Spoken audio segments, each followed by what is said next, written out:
अस्सलामुअलैकुम नाज़रीन, मैं मोहम्मद असलम हुसैन सियासत की खबरों में आप सबका इस्तकबाल करता हूं। आज 2 अगस्त 2023 है। इस्लामिक तारीख के हिसाब से आज 14 मुहर्रम 1445 हिजरी है। पेश है आज की कुछ अहम खबरें। रियासत बिहार में जात पात पर मबनी मरदमशुमारी, जिसे गैर ज़रूरी और सरकारी पैसे का ज़ाया करार देकर रुकवाने की कोशिश की गई थी, इस पर लगी पाबंदी हटा दी गई है। पटना हाई कोर्ट ने अपने फैसले में इस तारीखी मश्क का रास्ता साफ कर दिया है। कोर्ट ने मरदमशुमारी के खिलाफ दाखिल की गई तमाम पिटीशन खारिज कर दी और रियासत में जात पात पर मबनी मरदमशुमारी का रास्ता साफ कर दिया है। इस फैसले से रियासत की महागठबंधन हुकूमत को भी बड़ी राहत मिली है। पटना हाईकोर्ट के चीफ जस्टिस के विनोद चंद्रन और जस्टिस पार्था सारथी की बेंच ने इन अर्जियों को खारिज करने का हुक्म सुनाया, जिसमें जात पात पर मबनी गिनती को रोकने की हिदायत देने की दरख्वास्त की गई थी। लोकसभा ने मणिपुर मामले पर अपोजिशन के जबरदस्त एहतजाज के दरमियान 3 बिलों को मंजूर कर लिया और एजेंडा मुकम्मिल होने के बाद ऐवान की कार्रवाई दिन भर के लिए मुलतवी कर दी। 2 बार मुलतवी होने के बाद जब 3 बजे ऐवान का इजलास हुआ तो अपोजिशन अरकान दोबारा ऐवान में आ गए और नारेबाजी शुरू कर दी। इस पर प्रिसाइडिंग ऑफिसर राजेंद्र अग्रवाल ने वजीर मुमलिकत बराए उमूर दाखिला नित्यानंद राय का नाम पुकारा। उन्होंने कौमी दारकूमत खित्ता दहली तरमीमी बिल लाने की वजह बताते हुए एक बयान ऐवान की मेज़ पर रखा। इसके बाद नित्यानंद राय ने वज़ीर दाखिला अमित शाह की जानिब से पैदाइश और मौत के इंदराज तरमीमी बिल को ऐवान में पेश किया। बहस का जवाब देने के बाद वजीर मुमलिकत बराए दाखिला ने इसे मंजूर करवा लिया। इसके बाद मरकजी वजीर प्रहलाद जोशी ने ऑफशोर मंजिल्स यानी तरक्की और रेगुलेशन तरमीमी बिल पेश किया, जिस पर हंगामे के दरमियान बहस हुई, लेकिन इसे भी मंजूर कर लिया गया। लोकसभा में मोदी हुकूमत के खिलाफ अपोजिशन जमातों के इंडिया इत्तेहाद की तरफ से लाई गई तहरीक अदम एतमाद पर मानसून इजलास के आखिरी दिनों में यानी 8 से 10 अगस्त के दरमियान बहस होगी। लोकसभा की बिजनेस एडवाइजरी कमेटी की मीटिंग के बाद ये ऐलान किया गया। इस बारे में ज़राए ने बताया कि अपोजिशन की जानिब से लाई गई तहरीक अदम एतमाद पर बहस 8 अगस्त से शुरू होगी।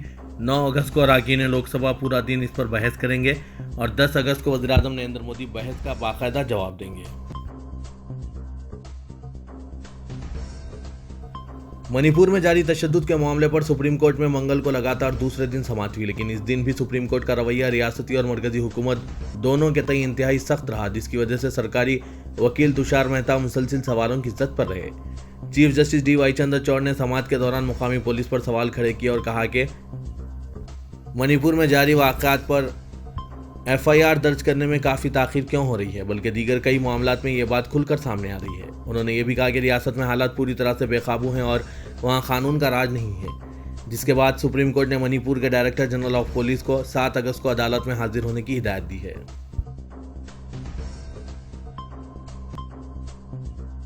हरियाणा के गुरुग्राम में तशद्दुद पर आमदा एक हुजूम ने एक मस्जिद पर हमला करके इसे आग लगा दी और मस्जिद के नायब पेश इमाम को हलाक करने के बाद दीगर कई लोगों को जख्मी कर दिया। पुलिस ने बताया कि यह वाक़या कल आधी रात के वक्त पेश आया। सेक्टर 57 में वाक़ मस्जिद अंजुमन जामा मस्जिद को आग लगा दी गई, जिसके बाद फायर ब्रिगेड के ट्रक्स ने मौके पर पहुंचकर आग पर काबू पा लिया। मरकजी वजीर और गुरुग्राम के रुकन पार्लियामेंट राव इंदरजीत सिंह ने इस बात की तस्दीक की कि गुरुग्राम में एक मस्जिद पर हमला किया गया, जिसमें नायब पेशमाम के बशमुल 2 अफराद को गोली मारी गई। नायब पेशमाम की 19 साला मौलाना हाफिज सईद के तौर पर शिनाख्त की गई है। उन्होंने बताया कि मैंने वजीर मुमलिकत बराए दाखिला से बात की, जिसके बाद नीम फौजी दस्तों की 20 कंपनियां भेजी गई है। वाज़ के हरियाणा के नोह में कल एक हिंदू मजहबी जुलूस के दौरान तशद्दुद फूट पड़ा था, जिसका असर गुरुग्राम पर भी पड़ा है। मस्जिद के हमले और इसे आग लगाने के मामले में 5 लोगों को हिरासत में ले लिया गया है। पुलिस ने बताया कि वाक़े के हवाले से FIR भी दर्ज कर ली गई है। हरियाणा के नोह में हिंदुत्व तंजीमों के जरिए निकाली गई यात्रा के दौरान जो जबरदस्त फिरक़ेवाराना तसादुम फूट पड़ा है, इसकी आग अब पड़ोसी रियासत राजस्थान तक पहुंच गई है। ताज़ा तरीन इत्तलात के मुताबिक राजस्थान के भिवाड़ी में गोश्त की दुकानों को निशाना बनाया गया। हिंदी न्यूज़ पोर्टल TV9 के मुताबिक भिवाड़ी में गोश्त की दुकानों में तोड़फोड़ मचाई गई। इस मामले में निस दर्जन अफराद को हिरासत में लिया गया। यहाँ अलवार बाईपास पर वाक़ गोश्त की दुकानों में तोड़फोड़ मचाई गई। इस दौरान दुकानों में बैठे लोग किसी तरह से अपनी जान बचाकर भागे। इस मामले में पुलिस के पहुंचने से पहले शरपसंद फरार हो गए, लेकिन इन्हें गिरफ्तार कर लिया गया। Jaipur Mumbai superfast express train में RPF जवान की फायरिंग में एक पुलिस एहलकार समेत 4 अफराद की मौत के दिल दहला देने वाले वाक़े की NCP शरद पवार ग्रुप के कौमी जनरल सेक्रेटरी और रुकने असेंबली डॉक्टर जितेंद्र औहान ने शदीद मजम्मत की और इस वारदात के खिलाफ बारिश के बावजूद थाने जिले कलेक्टर ऑफिस के सामने वाक़ डॉक्टर बाबा साहब अम्बेडकर के मुजस्समे के पास पार्टी कारकुनों के हमरा बैठकर खामोश एहतजाज दर्ज करवाया। उन्होंने इस वाक़े को मुल्क में बढ़ती फिरका परस्ती और मुसलमानों के तय नफरत का नतीजा करार दिया। मुजाहिरीन अपने मुंह पर काली पट्टी बांधे हुए थे, जबकि जितेंद्र औहार ने अपने हाथों में आईन हिंद की किताब भी ली हुई थी। मुजाहिरीन के हाथों में प्ले कार्ड्स भी थे, जिन पर मुंह पर राम और पेट पर नत्थू राम और दीगर नारे लिखे हुए थे। एक तरफ जहां NCP सरबराह Sharad Pawar Pune university campus में नरेंद्र मोदी को लोकमान्य तिलक अवार्ड मिलने पर मुबारकबाद पेश कर रहे थे, तो दूसरी तरफ इनकी हलीफ पार्टी कांग्रेस के कारकुनान और कुछ दीगर मुकामी तंजीमें नरेंद्र मोदी को गो बैक के नारे लगा रहे थे। उन्होंने मणिपुर के ताल्लुक से नरेंद्र मोदी की खामोशी को भी निशाना बनाया और दोगड़ो सेठ हलवाई इलाके से कुछ इनके खिलाफ एहतजाज किया। इत्तला के मुताबिक नरेंद्र मोदी पुणे के जिस इलाके में पहुंचे थे, इसके 200 मीटर दूर कांग्रेस पार्टी और एक दीगर तंजीम युवा क्रांति दल के कारकुनान ने इनके खिलाफ मोदी गो बैक के नारे लगाए।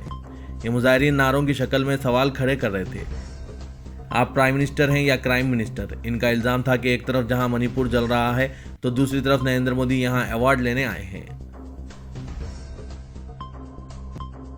समाजवादी पार्टी के सदर और साबिक वज़ीर-ए-आला अखिलेश यादव ने हरियाणा के लोगों से अपील की है कि वो किसी भी सियासी साजिश और अफवाहों से होशियार रहें और भाईचारे की फिजा कायम करें।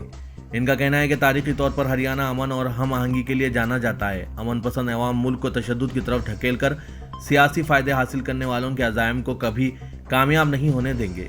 अखिलेश यादव और शिवपाल यादव ने ज्ञानवापी के ताल्लुक से दिए गए वज़ीर-ए-आला योगी आदित्यनाथ के बयान पर भी तनकीद की।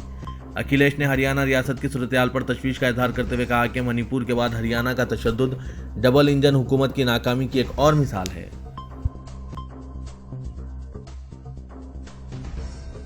जमायतुल मुजाहिदीन के सदर मौलाना महमूद असद मदनी ने ट्रेन में एक आरपीएफ कांस्टेबल के जरिए अपने सीनियर एसआई तुकाराम और बाकी 3 मुसलमानों को शिनाख्त करके कत्ल करने पर अपने इंतहाई सदमे और गम व गुस्से का इजहार किया है और इस सानहे को फुस्तायत और नस्ल कशी की जहनीत की पैदावार से ताबीर किया।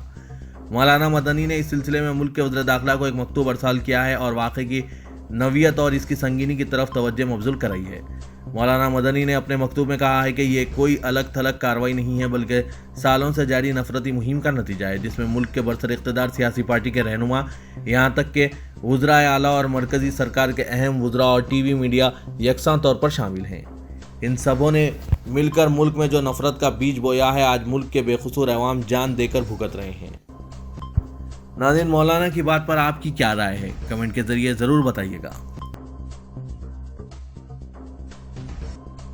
ऑल इंडिया उलमा व मशाइख बोर्ड के कौमी सदर और वर्ल्ड सूफी फोरम के चेयरमैन सैयद मोहम्मद अशरफ ने हरियाणा में दहशतगर्दी की हिमायत करने वाले फसादियों के जरिए मसाजिद और मुसलमानों पर हमले की शदीद मजम्मत करते हुए तमाम अमन पसंद लोगों से ऐसे फसादियों के खिलाफ मुत्तहिद होने की अपील की है और हरियाणा हुकूमत और मरकजी हुकूमत से अपील की है कि हालात को जल्द से जल्द काबू में लाया जाए और मुसलमानों के जान व माल की हिफाजत की जाए।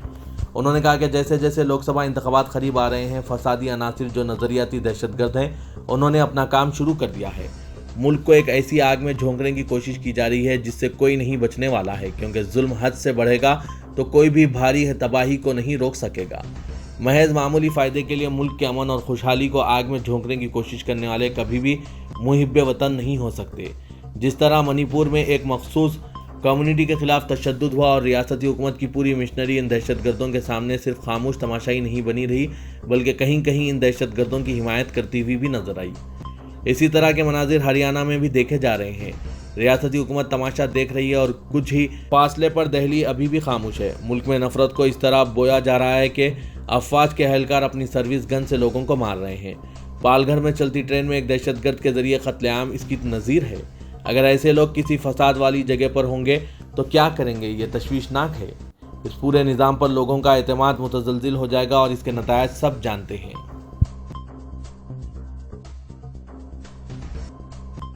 जयपुर से मुंबई जा रही ट्रेन में अपने एक सीनियर और 3 मुस्लिम मुसाफिरों को चुन चुन कर गोली मारने वाले आरपीएफ के कांस्टेबल चेतन सिंह को फांसी दिए जाने का मुतालबा जोर पकड़ रहा है। सोशल मीडिया पर हजारों अफराद चेतन सिंह को फांसी देने का मुतालबा कर रहे हैं। लोग चैनलों पर हिंदू और मुसलमानों की बहस को इस नफरत अंगेजी और इस्लामोफोबिया का नतीजा करार देते हुए समाज में जहर के अंदर तक सरायत करने पर सख्त तशवीश और खौफ का इजहार कर रहे हैं। वादरे के गुज़श्ता रोज़ पेश आए दहशतगर्दी के इस खौफनाक वाक़े के मुलजिम कांस्टेबल की दिमागी हालत दुरुस्त न होने का दावा करके इस मामले की रफा दफा करने की कोशिश की जा रही है। ताहम ये कोई नई बात नहीं है। अगर मुलजिम की दिमागी हालत दुरुस्त नहीं तो इसको AK-47 राइफल देकर ड्यूटी पर क्यों भेजा गया, और इसने ट्रेन में अंधाधुंध फायरिंग करने के बजाय ट्रेन के 8 डिब्बों में ढूंढ कर बारी बारी से मुसलमानों को करीब से क्यों गोली मारी। मुलजिम ने दहशतगर्दी के इस वाक़े को अंजाम देने के बाद मुसाफिरों को धमकी भी दी कि अगर इन्हें हिंदुस्तान में रहना है तो मोदी और योगी को वोट देना होगा। इस पर शदीद रद्द-ए-अमल का इजहार करते हुए राहुल गांधी ने कहा कि बीजेपी, मीडिया और इसके साथ खड़ी ताकतों ने मुल्क में नफरत का केरोसिन फैला दिया है। नफरत की इस आग को सिर्फ मोहब्बत ही बचा सकती है। जबकि कांग्रेस के सदर मल्लिकार्जुन खड़गे ने कहा कि RPF के कांस्टेबल ने मादरन वतन के जिस्म पर गहरा जख्म लगाया। तेलंगाना के वज़ीर-ए-आला के चंद्रशेखर राव ने हैदराबाद के पीपल्स प्लाजा के पास 466 एम्बुलेंस गाड़ियों को झंडी दिखाते हुए इफ्तिताह किया, जिसमें 204 एम्बुलेंस, 108, 228 अम्मावाड़ी गाड़ियां, 34 व्हीकल शामिल हैं। इस प्रोग्राम में रियासती वज़ीर हरीश राव, मोहम्मद महमूद अली, रुकन कानून साज कौंसल वाई देवी, अरकान assembly D Nagendra, chief secretary Shanti Kumari के अलावा दूसरों ने शिरकत की। रियासती वजीर बल्दी नजोनस KTR ने 466 इमरजेंसी गाड़ियों का इफ्तिताह करने का खैर मकदम करते हुए रियासती वजीर सेहत हरीश राव और इनकी टीम को मुबारकबाद पेश की और एक ट्वीट करते हुए कहा कि तेलंगाना को सेहतमंद रियासत में तब्दील करने के लिए चीफ मिनिस्टर KCR बड़े पैमाने पर अमली इक़दाम कर रहे हैं। आमतौर पर इंतखाबात से कबल हुकूमत की जानिब से समाज के हर तबके को खुश करने की कोशिश की जाती है ताकि इलेक्शन में फ़ायदा वोट की सूरत में हासिल हो। KCR हुकूमत ने दूसरी मियाद की तकमील और तीसरी मियाद की उम्मीद के साथ मुख्तलिफ तबक़ात के लिए ऐलानात और तहक़्क़ुनात का आगाज़ कर दिया है। दलितों, पसमानदा तबक़ात और क़बाइल के लिए नई स्कीमात मुतारिफ़ की गई, लेकिन अक़लियतों के साथ नाइंसाफ़ी का रवैया बाअस हैरत है। क्या BRS को मुसलमानों के वोट की ज़रूरत नहीं है? ये सवाल न सिर्फ आम मुसलमानों बल्कि BRS के मुस्लिम कायदीन में मौजू बहस बन चुका है। मुसलमानों के लिए 12% तहफ़्फ़ुज़ात का वादा तो पूरा नहीं हुआ, लेकिन इलेक्शन से ऐन क़ब्ल कानून साज कौंसिल में मुस्लिम नुमाइंदगी इजाफे के बजाय कम हो चुकी है। गवर्नर कोटे के तहत MLC के 2 नशिस्तों के लिए हुकूमत ने कल काबीना के इजलास में उम्मीदवारों के नामों को खतियत दी। जिन उम्मीदवारों के नाम तय किए गए इनका ताल्लुक ST और BC तबक़ात से है, जबकि जिन 2 अरकान की मियाद ख़त्म हुई इनका ताल्लुक मुस्लिम और ईसाई तबक़ात से था। फारूक हुसैन और D राजेश्वर राव को दोबारा मौका नहीं दिया गया और ना ही इन दोनों अक़लियती तबक़ात के किसी तीसरे फ़र्द का काबीना कौंसिल के लिए नामज़द किया गया। हैदराबाद मेट्रो रेल लिमिटेड के मैनेजिंग डायरेक्टर NVS रेड्डी ने कहा है कि मुस्तक़बिल में आउटर रिंग रोड के अतराफ मेट्रो सर्विस को वुसअत दी जाएगी। प्रेस कॉन्फ्रेंस से खिताब करते हुए उन्होंने कहा कि पठान चेरू से नारसंगी तक 22 किलोमीटर मेट्रो कॉरिडोर और तुगुड़ा बोंगलुरु पेद्दांबरपेट तक 40 किलोमीटर मेट्रो कॉरिडोर तामीर किया जाएगा। इस तरह मेहरचल से पठान चेरू तक 29 किलोमीटर और तारनाके से ECIL तक 8 किलोमीटर, LB नगर से पेद्दांबरपेट तक मेट्रो कॉरिडोर तामीर किया जाएगा। NVS रेड्डी ने कहा कि शहर हैदराबाद में ट्रैफिक के मसले को मुकम्मल तौर पर ख़त्म करने के लिए शहर के चारों तरफ मेट्रो सर्विस को वुसअत देने का हुकूमत ने फैसला किया है। इस सिलसिले में गुज़िश्ता रोज़ रियासती काबीना में आउटर रिंग रोड के अतराफ और शहर के चारों तरफ मेट्रो सर्विस को वुसअत देने की मंजूरी देते हुए 69,000 करोड़ तक तखमीना भी लगाया गया है। उन्होंने कहा कि साबिक़ में इस तजवीज़ को कांग्रेस दौरे हुकूमत में पेश की थी, लेकिन कांग्रेस ने इनकी तजवीज़ को कबूल नहीं किया। मौजूदा चीफ मिनिस्टर चंद्रशेखर राव एक विजन के साथ आउटर रिंग रोड के अतराफ मेट्रो सर्विस को वुसअत देने का मंसूबा रखते हैं। उन्होंने कहा कि MGBS से फलकनुमा के मेट्रो रेल कामों को बहुत जल्द शुरू किया जाएगा। कौमी तहकीकाती एजेंसी NIA ने आज हैदराबाद में एक नौजवान को हिरासत में ले लिया। NIA के ओहदेदारों ने बताया कि हज़्ब तहरीर से मुबैना तौर पर वाबस्ता सलमान नामी नौजवान गुज़िश्ता 2 माह से मफरूर था, जिसे खुफिया इत्तला पर हैदराबाद में 2 मुकामात पर धावे के जरिए पकड़ा गया। धावे के दौरान hard disk, pen drive, SD cards के अलावा दहशतगर्दी से मुतालिक कई दस्तावेजात भी इसके पास से जब्त किए गए। ओहदेदारों ने मजीद बताया कि बैनुल-अक़वामी सतह पर काम करने वाली इस्लामी शिद्दत पसंद तंजीम हज़्ब तहरीर अपनी सरगर्मियाँ भोपाल के अलावा हैदराबाद में भी वुसअत दी थी। इस सिलसिले में भोपाल ATS के ओहदेदारों ने NIA को इसकी इत्तला दी। 24 मई को भोपाल के अलावा हैदराबाद में भी ATS के ओहदेदारों ने धावे करते हुए 16 अफराद को हिरासत में लिया था, जिसमें हैदराबाद में सलीम के अलावा मजीद 4 अफराद गिरफ्तार किए गए थे। इसी दिन सलमान के मकान पर भी धावा किया गया, लेकिन वो पहले ही फरार हो गया था। मफरूर सलमान की NIA काफ़ी तलाश कर रही थी और आज इसे हिरासत में ले लिया गया। वज़ीर-ए-आज़म नरेंद्र मोदी आइंदा 6 अगस्त को तेलंगाना में 21 स्टेशनों का संग बुनियाद रखेंगे। इन रेलवे स्टेशनों को मरकजी हुकूमत की अमृत भारत स्टेशन स्कीम के तहत डेवलप किया जाएगा। हुकूमत की तरफ से तेलंगाना में ऐसे मजमूई तौर पर 39 स्टेशनों की शिनाख्त की गई है। मंसूबे के पहले मरहले में 21 स्टेशनों को शामिल किया गया है और इन स्टेशनों को पूरी तरह से हाईटेक और जदीद सहूलियात से मज़ीन बनाया जाएगा। अमृत भारत स्टेशन स्कीम के तहत हुकूमत स्टेशनों की जदीदकारी, मुसाफिरों की सहूलत, सफाई, मुफ्त वाईफाई वगैरह पर तवज्जो मरकूज करेगी। वज़ीर-ए-आज़म पहले ही 715 करोड़ रुपए की लागत से सिकंदराबाद रेलवे स्टेशन का संग बुनियाद रख चुके हैं, जबकि 221 करोड़ रुपए की लागत से चेल्लापल्ली रेलवे स्टेशन की भी अस्तरनो तामीर की जा रही है। हिंदुस्तान के साबिक कप्तान मोहम्मद अजहरुद्दीन ने ऐलान किया है कि वो दूसरी मुद्दत के लिए हैदराबाद क्रिकेट एसोसिएशन के सदर के लिए इंतखाबात लड़ेंगे। उन्होंने गवर्निंग बॉडी में गहरी जड़ों वाली बदउनवानी को खत्म करने का वादा किया। अजहरुद्दीन ने एक और मियाद के लिए अपनी उम्मीदवारी का ऐलान हाईकोर्ट के सुप्रीम कोर्ट के मुकर्रर करदा administrator justice retired L Nageswara Rao के मना करने के एक दिन बाद किया है। इंतखाबात अगले माह होने का इम्कान है। SCA मुल्क की सबसे क्रिकेट एसोसिएशन है। अजहरुद्दीन को 2019 में SCA का सदर मुकर्रर किया गया था। इनकी मियाद SCA एपिक्स काउंसिल और अदालती मामलात के अंदर लड़ाई से मुतासिर हुई। उन्होंने कहा कि मैं इलेक्शन लड़ूंगा जिसका इनेकाद 15 सितंबर को मुतवक्के है। रुकने पार्लियामेंट हैदराबाद असदुद्दीन अवैसी ने हरियाणा के नोहा इलाके में तशद्दुद की जिम्मेदारी बीजेपी की हरियाणा हुकूमत पर आयद की। असदुद्दीन अवैसी ने इन पर तशद्दुद वाक़यात का मोनो मैनेसर को जिम्मेदार करार दिया। सदर मजलिस ने कौमी टेलीविजन चैनल से बात करते हुए कहा कि एक शख्स मोनो मैसर जो राजस्थान के जुनैद और नासिर के कत्ल में मुलविस है और मतलूब है, इसने इंस्टाग्राम पर वीडियोस के जरिए लोगों को जमा होने की तरगीब दी।